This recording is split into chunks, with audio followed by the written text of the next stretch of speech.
పిల్లలు స్కూల్‌కి వెళ్ళేటప్పుడు హడావిడి లేకుండా సింపుల్‌గా చేసుకునే పాలక్ రైస్ మరియు పిల్లలకి చాలా హెల్తీ అనమాట. వీటితో పాటు ఆమ్లెట్ కానీ ఏదైనా పెట్టేసి సమ్ ఫ్రూట్స్ పెట్టేస్తే పిల్లలు చక్కగా ఎంజాయ్ చేస్తూ తింటారు. అయితే పాలక్ రైస్ ఎలా చేయాలో చూద్దాము. ముందుగా కడాయిలో ఆయిల్ గానీ, ఘీ గానీ వేసుకోవాలి మన ఇష్టాన్ని బట్టి. దాంట్లోని వెల్లుల్లిపాయలు చక్కగా పొట్టు తీసేసి తరిగి వేసుకున్నాను. ఇక్కడ పాలకూర మరియు వెల్లుల్లిపాయలు చక్కగా పేస్ట్ చేశాను. ఒక కట్ట పాలకూరకి ఒక 2, 3 వెల్లుల్లిపాయ రెబ్బలు వేసి పేస్ట్ చేసి ఆ పేస్ట్ కూడా వేసి ఫ్రై చేసుకోవాలి. తర్వాత సింపుల్‌గా ఉడికించిన రైస్ బాస్మతి రైస్ కానీ, నార్మల్ రైస్ కానీ వేసి మంచిగా టోస్ట్ చేసుకోవాలి.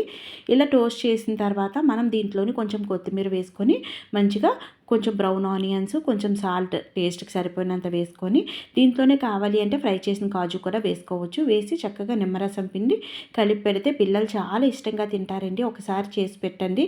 పాలకూర స్మెల్ పడలేని వాళ్ళు కూడా ఎంజాయ్ చేస్తూ తింటారు.